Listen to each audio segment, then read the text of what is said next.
Good evening, and welcome to Third Church of Christ Scientist of New York City. Let's begin with singing hymn number 73. I'll read the second verse. God is mind, and holy thought is sending. Man, his image, hears his voice.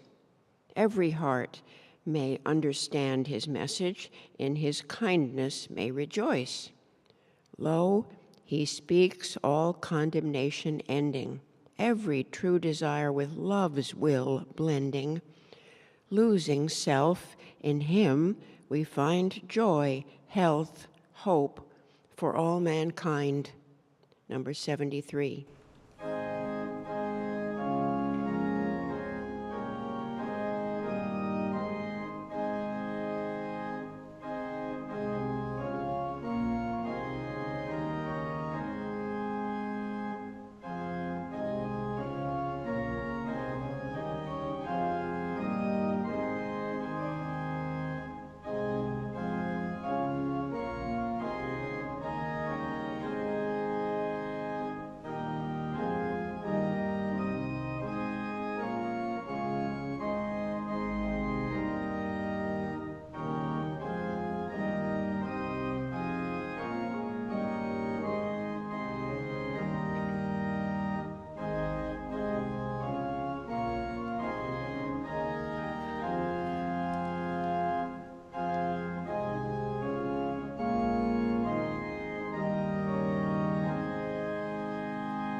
I'll read from the Bible and from Science and Health with Key to the Scriptures by Mary Baker Eddy.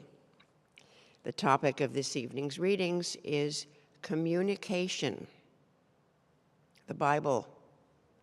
Proverbs. The preparations of the heart in man and the answer of the tongue is from the Lord. Exodus. Now Moses kept the flock of Jethro, his father-in-law, the priest of Midian, and he led the flock to the backside of the desert and came to the mountain of God, even to Horeb. And the angel of the Lord appeared unto him in a flame of fire out of the midst of a bush. And he looked, and behold, the bush burned with fire, and the bush was not consumed. And Moses said, I will now turn aside and see this great sight, why the bush is not burnt." And when the Lord saw that he turned aside to see, God called unto him out of the midst of the bush and said, "Moses, Moses." And he said, "Here am I." And he said, "Draw not nigh hither, put off thy shoes from off thy feet, for the place whereon thou standest is holy ground." Moreover, he said, "I am the God of thy father, the God of Abraham, the God of Isaac, and the God of Jacob." And Moses hid his face, for he was afraid to look upon God. And the Lord said, "I have surely seen the affliction of my people which are in Egypt, and have heard their cry by reason of their taskmasters, for I know their sorrows. And I am come down to deliver them out of the hand of the Egyptians, and to bring them up out of that land unto a good land and a large, unto a land flowing with milk and honey. Come now, therefore, and I will send thee unto Pharaoh, that thou mayest bring forth my people, the children of Israel, out of Egypt." 1 Samuel. And the child Samuel ministered unto the Lord before Eli. And the word of the Lord was precious in those days. There was no open vision. And it came to pass at that time, when Eli was laid down in his place, and his eyes began to wax dim, that he could not see. And ere the lamp of God went out in the temple of the Lord, where the ark of God was, and Samuel was laid down to sleep, that the Lord called Samuel. And he answered, "Here am I." And he ran unto Eli, and said, "Here am I, for thou calledst me." And he said, "I called not, lie down again." And he went and lay down. And the Lord called yet again, "Samuel." And Samuel arose and went to Eli, and said, "Here am I, for thou didst call me." And he answered, "I called not, my son, lie down again." Now Samuel did not yet know the Lord, neither was the word of the Lord yet revealed unto him. And the Lord called Samuel again the third time. And he arose and went to Eli, and said, "Here am I, for thou didst call me." And Eli perceived that the Lord had called the child. Therefore Eli said unto Samuel, "Go, lie down, and it shall be, if he call thee, that thou shalt say, Speak, Lord, for thy servant heareth." So Samuel went and lay down in his place. And the Lord came and stood and called as at other times, "Samuel, Samuel." Then Samuel answered, "Speak, for thy servant heareth." 1 Kings. And Ahab told Jezebel all that Elijah had done, and withal how he had slain all the prophets with the sword. Then Jezebel sent a messenger unto Elijah, saying, "So let the gods do to me, and more also, if I make not thy life as the life of one of them by tomorrow about this time." And when he saw that, he arose and went for his life, and came to Beersheba, which belongeth to Judah, and left his servant there. But he himself went a day's journey into the wilderness, and came and sat down under a juniper tree. And he requested for himself that he might die, and said, "It is enough. Now, O Lord, take away my life, for I am not better than my fathers." And as he lay and slept under a juniper tree, behold, then an angel touched him and said unto him, "Arise and eat." And he looked, and behold, there was a cake baken on the coals, and a cruse of water at his head. And he did eat and drink, and laid him down again. And the angel of the Lord came again the second time, and touched him, and said, "Arise and eat, because the journey is too great for thee." And he arose and did eat and drink, and went in the strength of that meat 40 days and 40 nights unto Horeb, the mount of God. And he came thither into a cave, and lodged there. And behold, the word of the Lord came to him, and he said unto him, What doest thou here, Elijah?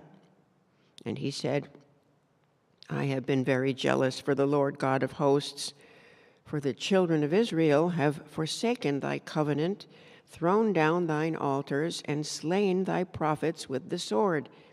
And I, even I only, am left, and they seek my life to take it away. And he said, Go forth, and stand upon the mount before the Lord. And behold, the Lord passed by, and a great and strong wind rent the mountains, and brake in pieces the rock before the Lord. But the Lord was not in the wind. And after the wind, an earthquake. But the Lord was not in the earthquake. And after the earthquake, a fire. But the Lord was not in the fire. And after the fire, a still small voice. Psalms. Because he hath set his love upon me, therefore will I deliver him. I will set him on high, because he hath known my name. He shall call upon me, and I will answer him. I will be with him in trouble. I will deliver him and honor him. With long life will I satisfy him and show him my salvation. Matthew.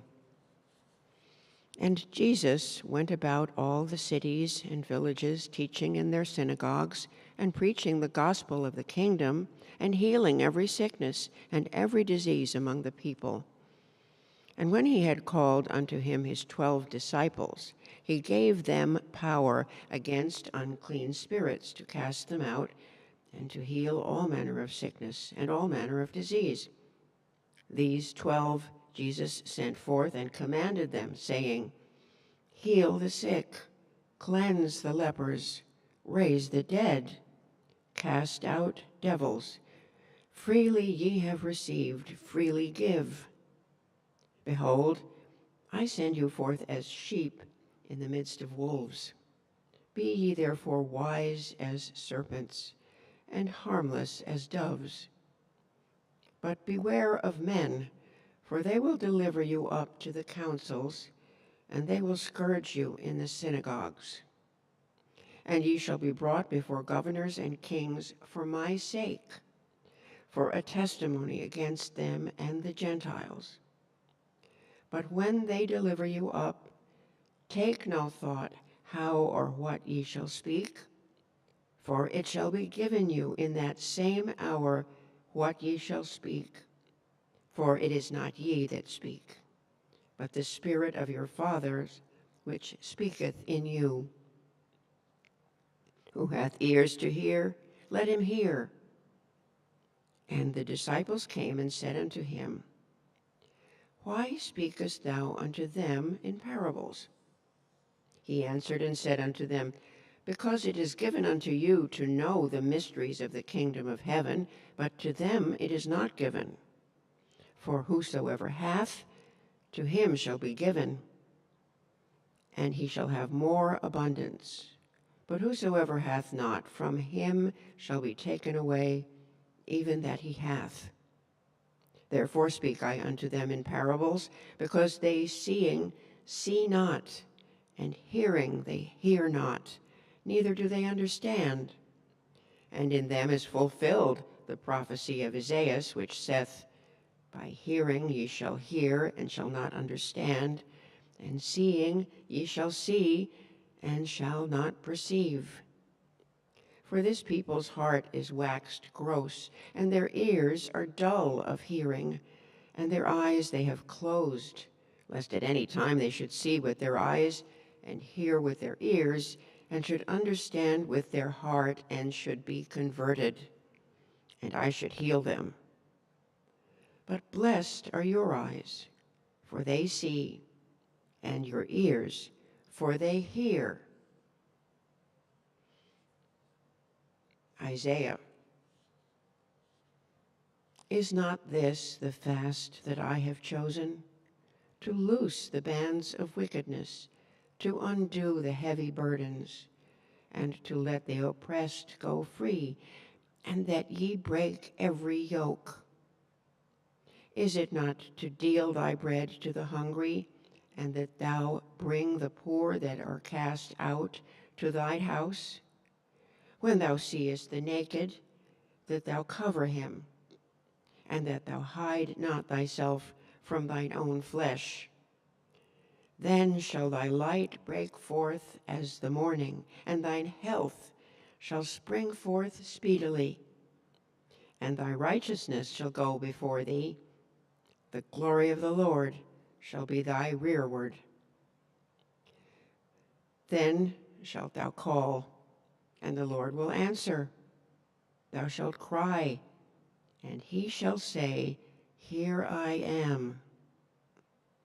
And it shall come to pass that before they call, I will answer, and while they are yet speaking, I will hear. I'll now read correlative passages from the Christian Science textbook, Science and Health with Key to the Scriptures, by Mary Baker Eddy. According to Christian Science, the only real senses of man are spiritual, emanating from divine mind. Thought passes from God to man, but neither sensation nor report goes from material body to mind. The intercommunication is always from God to his idea, man. The soul-inspired patriarchs heard the voice of truth and talked with God as consciously as man talks with man. The Hebrew lawgiver, slow of speech, despaired of making the people understand what should be revealed to him. When, led by wisdom to cast down his rod, he saw it become a serpent, Moses fled before it. But wisdom bade him come back and handle the serpent. And then Moses' fear departed. In this incident was seen the actuality of science. Matter was shown to be a belief only. The serpent, evil under wisdom's bidding, was destroyed through understanding divine science, and this proof was a staff upon which to lean. The illusion of Moses lost its power to alarm him when he discovered that what he apparently saw was really but a phase of mortal belief. It was scientifically demonstrated that leprosy was a creation of mortal mind and not a condition of matter when Moses first put his hand into his bosom and drew it forth white as snow with the dread disease, and presently restored his hand to its natural condition by the same simple process. God had lessened Moses' fear by this proof in divine science, and the inward voice became to him the voice of God, which said, It shall come to pass, if they will not believe thee, neither hearken to the voice of the first sign, that they will believe the voice of the latter sign. And so it was in the coming centuries when the science of being was demonstrated by Jesus, who showed his students the power of mind by changing water into wine, and taught them how to handle serpents unharmed, to heal the sick and cast out evils in proof of the supremacy of mind. When understanding changes the standpoints of life and intelligence from a material to a spiritual basis, we shall gain the reality of life, the control of soul over sense, and we shall perceive Christianity or truth in its divine principle. This must be the climax before harmonious and immortal man is obtained and his capabilities revealed. It is highly important, in view of the immense work to be accomplished before this recognition of divine science can come, to turn our thoughts towards divine principle, that finite belief may be prepared to relinquish its error. The effects of Christian Science are not so much seen as felt. It is the still, small voice of truth uttering itself. We are either turning away from this utterance, or we are listening to it and going up higher. Willingness to become as a little child and to leave the old for the new renders thought receptive of the advanced idea, gladness to leave the false landmarks, and joy to see them disappear. This disposition helps to precipitate the ultimate harmony. The purification of sense and self is a proof of progress. Blessed are the pure in heart, for they shall see God. A Christian Scientist occupies the place at this period of which Jesus spake to his disciples when he said, "Ye are the salt of the earth. Ye are the light of the world. A city that is set on an hill cannot be hid. Let us watch, work, and pray that this salt lose not its saltness, and that this light be not hid, but radiate and glow into noontide glory." The infinite truth of the Christ cure has come to this age through a still, small voice, through silent utterances and divine anointing, which quicken and increase the beneficial effects of Christianity. I long to see the consummation of my hope, namely, the students' higher attainments in this line of light. A Christian Scientist requires my work, Science and Health, for his textbook, and so do all his students and patients. Why? First, because it is the voice of truth to this age and contains the full statement of Christian Science, or the science of healing through mind. Second, because it was the first book known containing a thorough statement of Christian Science. Hence, it gave the first rules for demonstrating this science and registered the revealed truth uncontaminated by human hypotheses. Other works which have borrowed from this book without giving it credit have adulterated the science. Third, because this book has done more for teacher and student, for healer and patient, than has been accomplished by other books. The still small voice of scientific thought reaches over continent and ocean to the globe's remotest bound.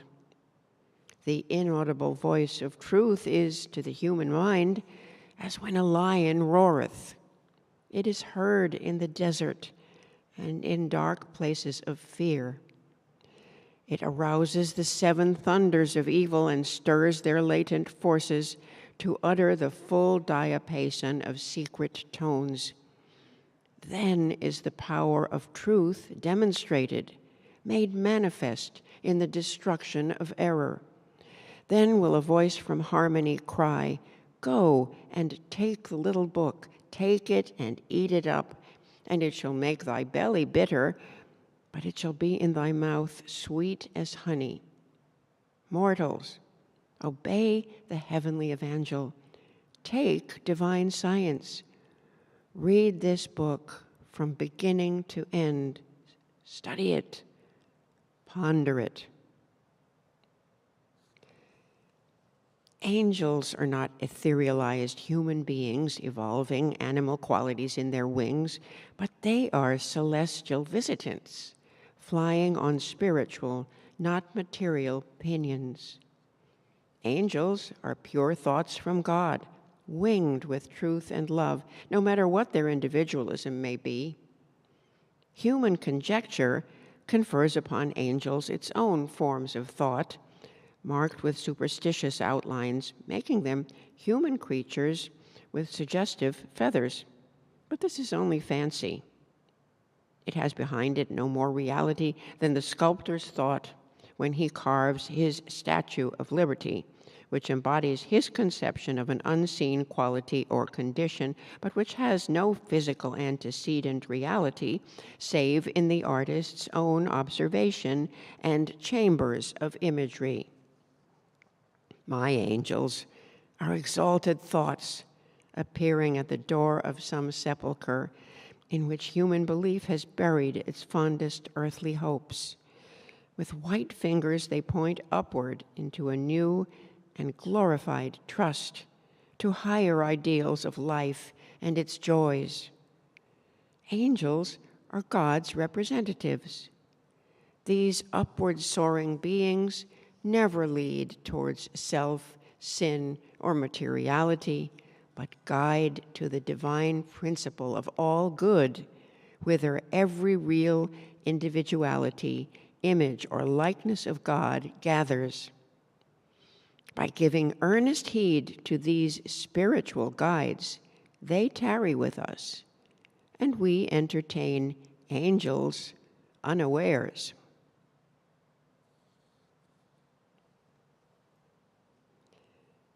Let's pray together silently for a few moments, and then pray aloud together the Lord's Prayer.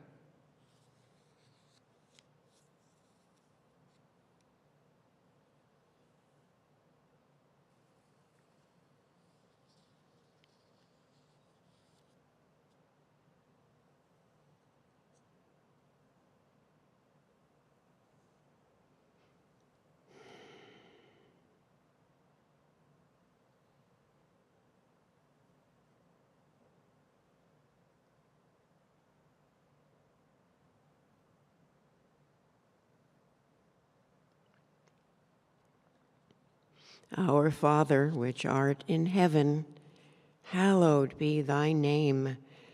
Thy kingdom come.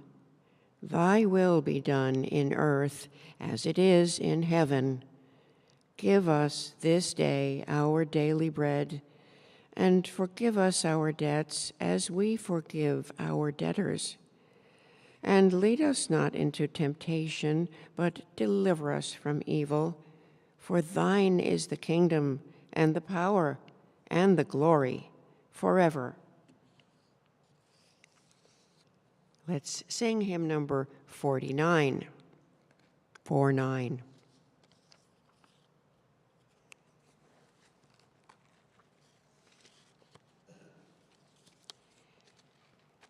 Dear Lord and Father of us all, forgive our foolish ways.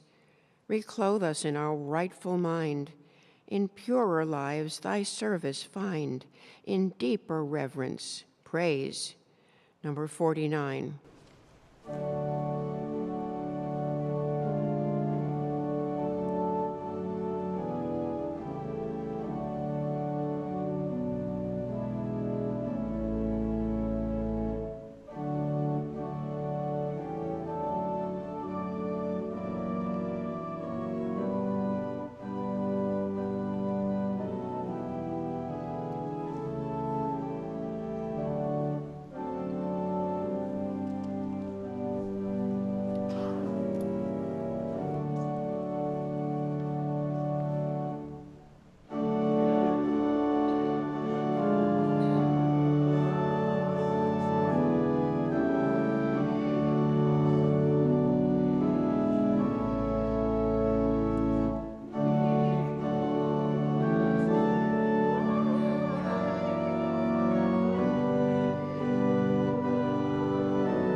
This church is a branch of the Mother Church, the First Church of Christ Scientist in Boston, Massachusetts.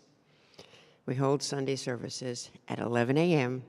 and Wednesday testimony meetings at 7:30 p.m. We also have services in Spanish, Sundays at 12 noon and Wednesdays at 6:30 p.m. All services are held in person and online, and all are welcome. Third Church offers Sunday school classes in person and online for children and teens. These free one-hour classes are available each Sunday at Sunday school. Students learn how much God loves them and cares for them. They also learn about the Bible characters and lessons and the healing power of prayer. For more information on times and classes, please send us an email, thirdchurch@thirdchurchnyc.com. First Church of Christ Scientist, Hartford, Connecticut, is sponsoring an online and in-person talk on Sunday, March 30th, this coming Sunday, at 2 p.m. Eastern Time. Julia Nezzi-Tetro, CSB, will address the subject, A Spiritual Revolution, the Quest to Experience God. Childcare will be provided. For those attending in person, traveling by train or bus, the church is about 2 miles from Hartford's Union Station. For those driving, there's ample parking space at the church. The talk will be streamed live on www.christiansciencehartford.com. In addition, a recording of the talk will be posted on the website through May 30th. The members of this church invite you to an evening of inspiration, Good Friday, April 18th at 7:30 p.m. Brian Webster will speak on the topic, Our Walk to Emmaus. Organ music will begin at 7:20 p.m. The talk will take place in the church edifice at 583 Park Avenue at 63rd Street. Child care will be provided. The talk will be streamed live on our website with simultaneous Spanish translation. After the talk, you are invited to remain for a question and answer session with Brian Webster. Replays in English and Spanish are available of this church's Christmas Eve talk by Bobby Lewis, a Christian Science practitioner, on the topic, Make Room at the Inn. Please visit our website, thirdchurchnyc.com. Other inspirational talks are also available on the website.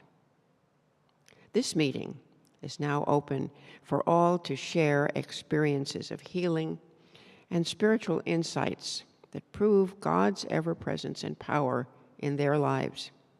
If you're listening by telephone and would like to speak, press *6 and wait until your line is unmuted. Please speak directly into the microphone of your phone. Your message will be easier to hear if you don't use the speaker function. And to avoid feedback, please have only one device on at a time. If you're watching via Zoom, you can choose the raise your hand icon or unmute yourself and speak.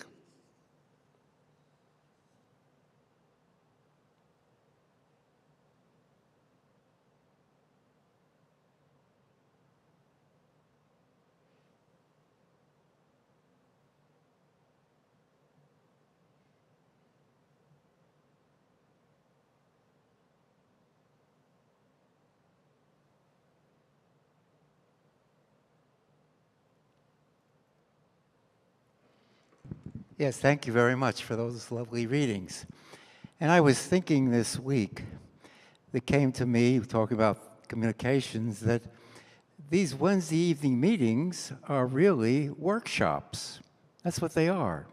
I mean, we come and hear the lesson on Sunday, and we have a lesson tonight, but they're workshops where we go and see what we've done during the last week, and then what we're going to be doing the next week. It's just like if you were to take some kind of a seminar or go to a seminar, you break off into workshops. This is a workshop in which we can see what we've been doing and what we've used to try to work out our situations and go forward. And in that regard, this week, and with the topic tonight, angel messages, and yes, so many of the citations tonight about science and health is the voice of truth to this age, she tells us, that pointed out. And I was looking at science and health this week, and you read it, it's just like good classical music. You listen to Todd's organ playing, and you can hear the thing over and over many times, but you always get something more out of it because there's something you don't see before. Well, it's the same thing with science and health. I've been reading it all my life. And then I look at this and I said, I never saw that before. And this week particularly, I was studying in much the chapter practice, but the subchapter mental treatment illustrated. And I looked there, and what jumped off the page was a sentence which said that bones have the substance of thought. And I thought, my word. And then I looked through the rest of that subsection, and I saw thought going through the whole thing. And I realized the key to mental treatment is thought. We're dealing with thought. Maybe it's material thought or replacing it with spiritual thought, but it was all about a lot about thought. And then other things, like I remember when I was growing up in Sunday school, just sitting on these little chairs when I was just a kid, and the teachers used to say that sin is believing there's a power other than God. That was their definition of sin. And I thought, well, sure, I guess so. But this week, I'm studying science and health. And sure enough, I realized why they had said that, because if you as you look at science and health, it says it's talking about the allness of God. And if we believe there's something besides, outside of that, that's sin. And I could see it so clearly. How could I have read this all my life and not have seen this, even given it to me as a child? Well, anyhow, I had an opportunity this week to actually put this into practice. I had overindulged again, and Mrs. Eddy talks about gluttony as a sensual illusion, and I had not been obedient. And I had broken not a law of matter, but a law of mortal mind. And therefore, I was suffering terribly. But I just stayed with the truth this week. I mean, I'm sure if anybody who was medically minded saw my condition, they would have called 911. But I stayed with the truth. When the illusion of sickness and sin tempts you, cling steadfastly to God and His idea. Allow nothing but His likeness to abide in your thought. Let neither fear nor doubt overshadow your clear sense and calm trust that the recognition of life harmonious as life eternally is can destroy any painful sense of or belief in that which life is not. Let Christian science instead of corporeal sense support your understanding of being. And this understanding will supplant every truth, replace mortality with immortality, and silence discord with harmony. And I just stayed with that, the scientific statement of being, and it lifted.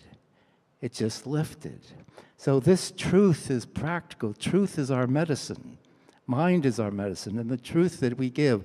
And I'm very grateful for this healing this week. I have to do a better job on not overindulging, and I have to rise higher, but maybe with this new idea of sin being simply a denial of the allness of God, that's so clear. It's more responsive. It's so clear that that's exactly what we have to deal with here, because she says the Christian scientific treatment's based on the scripture, the Lord is God good, and there's none beside Him.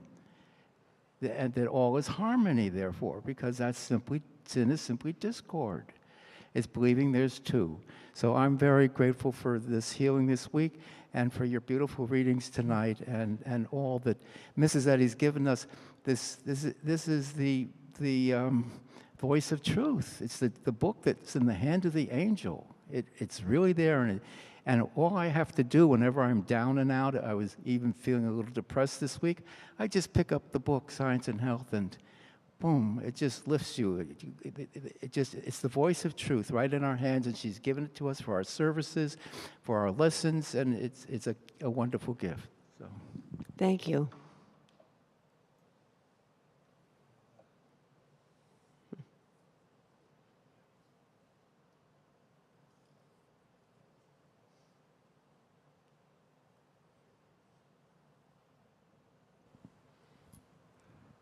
The previous testimony mentioned Mrs. Addy speaking about the substance of bones is thought. And I've had several demonstrations with practitioner help to prove the truth of that statement and the utility of Christian Science theology in healing. About a year ago, I was cleaning the house and I wasn't paying attention, and I kind of fell onto a toe in a particular way, and it hurt quite a bit, and I thought, I don't know if I've broken this toe or not, but it did impede moving about, and so the next morning, I was very busy in that period of time, and I called the practitioner around 8:30. I usually try to let them have a little bit of rest until 9, but I called around 8:30, saying I've got to leave the house at 9, and I think I've broken a toe, but it's swollen and it's black and blue and blah, blah, blah, blah. And I said, I'm working with the fact that there's no accident, so therefore an accident cannot harm me. And she said, well, of course you can't be harmed if there is no such thing in divine providence of anything but the government of divine providence. It's a short call. I went on my way throughout the day, and it did not have one vestige of complaint. The bruising lasted for a few days, but there was no problem. The same happened once, twice before,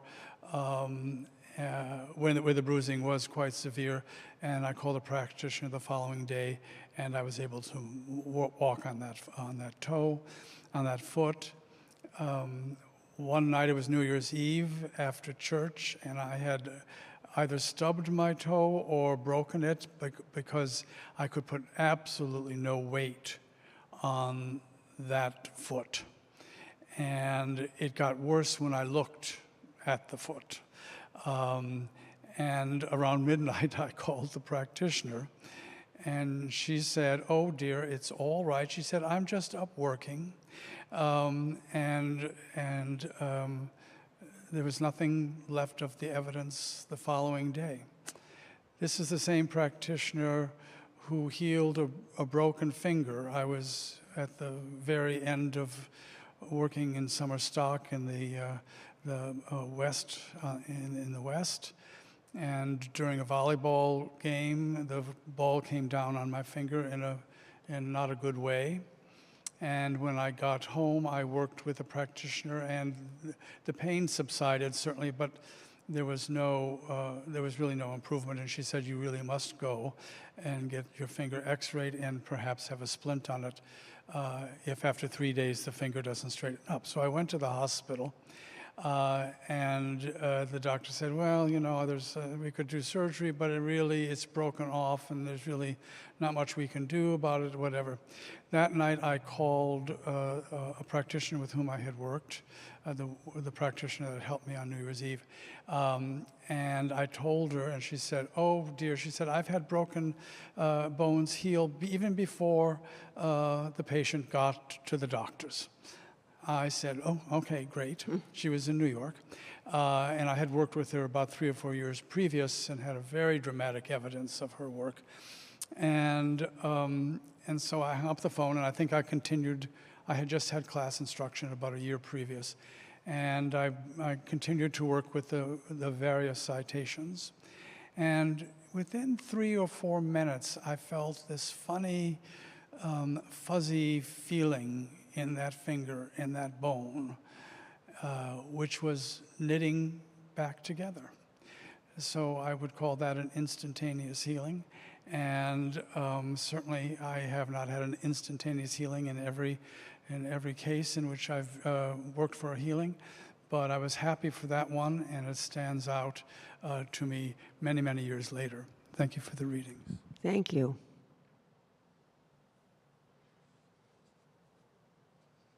Can you hear me? Yes. Yay. Thank you for your readings. I'm Jack Phillips I'm in Delaware right now. Oh, no, I'm not. In Maryland. I'm driving on 95. And I wanted to, when you read something about Moses having to handle the serpent, I thought of 2 times when I was, in my life, when I had to handle the serpent. The first time is when I was 12, and the family suffered a big loss. And my dad came home from work, and he started drinking alcohol. He had never drunk alcohol before, and it was a big disappointment for me as a 12-year-old, because in the evenings, we would always have wonderful talks about things, and when he was drunk, we couldn't really have those talks. So I, now looking back, I call it the gift of alcoholism, because it enabled me to handle that serpent and not be impressed by alcoholism. And my dad and I eventually became very good friends, and I was grateful. And then, you know, fast forward to my present day life, I now have a 12-year-old son, and lately he's been acting very aggressively towards me, and we haven't really had a very harmonious relationship. And I've been really praying about it, and desperately praying, because for the first 12 years we had a wonderful harmonious relationship, and never a bad thing, you know, happened. So I had to take him up to New Jersey this week, and he had to be in some tennis tournaments. And while he was in his instruction periods, I would just sit in the car, and I would mark my lesson, or I would work on a game for Science and Health that I've been working on. And one of the questions that I wrote down, I thought I had finished the book about this game called Prayer Game, but I discovered that some of the files had disappeared, so I had to redo them. And one of the chapters I had to redo was called Christian Science versus Spiritualism. And while I was studying, I discovered something I don't think I'd ever seen before, although I must have, although I didn't remember, but that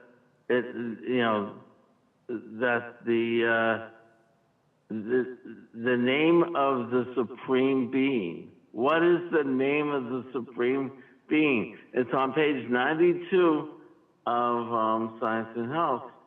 And I thought, wow, I never saw that. So what's God's name? It's kind of funny to me because I never saw it. And Mrs. Eddy says that Spirit, as a proper noun, is the name for the Supreme Being. It's right there on page 92. That was just so inspiring to me. And after I had spent about 4 hours on the lesson and on this game, my son came out, and for the rest of the week we had a really wonderful, harmonious time together. And I thought about how my dad, many years ago, must have really had to pray about me being so ornery. So anyway, I'm very grateful to be able to attend your service tonight at 583 Park Avenue, 63rd, I think. And I'm very grateful to my friend who gave me the number and the ID. And thank you so much again for your readings. Thank you.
Thank you for your readings. A few years ago, several years ago, my wife and I saw a play. And it was, the actor gave a monologue and said that we all have in our pocket two messages. In the one pocket it says, we're not worth anything. We're really bad. Nothing good is going to happen to us. And the other pocket is a message that says, we're terrific. And we're just all good and wonderful and have a wonderful future ahead. And thought is supposed to bounce between those pockets and those messages. I'm very grateful in Christian Science that the message in the right pocket that says we're terrific is the more truthful message. Why? Because we look to God, and man is the reflection. And God is terrific. That's sort of the definition of God. All-knowing, all-seeing, all-acting, all-wise, omnipotent, omnipresent, omniscient, knowing all. And that man is the reflection of God. And this has practical significance on almost a daily basis. When I start my day by laying out priorities. And the thought of embracing the day, we all have that wonderful hymn about this is the day the Lord hath made, be glad and rejoice. Give thanks, be glad and rejoice. And in thinking about the day and what's to be accomplished, and I see my peers and what they're doing, and that the message in the left pocket starts to vibrate. With foundation, with spiritual foundation, I claim that reflection, being the reflection of God and having all the right ideas, with the expectancy of the right communications of what to do and when to do it and how to do it. And knowing that is not a material self, that's not a mortal, that's the immortal, the reflection. It's a very humble position because it's not that the self is great, but that the identity is perfect. And this orientation, this teaching, this understanding very helpful, and it overcomes depression, and it gives a spiritual foundation for expecting good. I'm very grateful for that. Thank you. And thank you all for your testimonies and prayerful support during this meeting. Let's conclude with singing hymn number 7676. I'll read the whole poem, 2 verses. God is known in loving kindness, God, the true, eternal good. Zion, ne'er will he forsake thee. Trust his father motherhood. Can a mother leave her children? Can unchanging love forget? Though all earthly friends betray thee, lo, his arm enfolds thee yet. Every prayer to him is answered, prayer confiding in his will. Blessedness and joy are near thee. Hear his gentle peace be still. Hear his voice above the tempest. I have not forsaken thee. In my hand thy name is graven. I will save both thine and thee. Hymn number 76.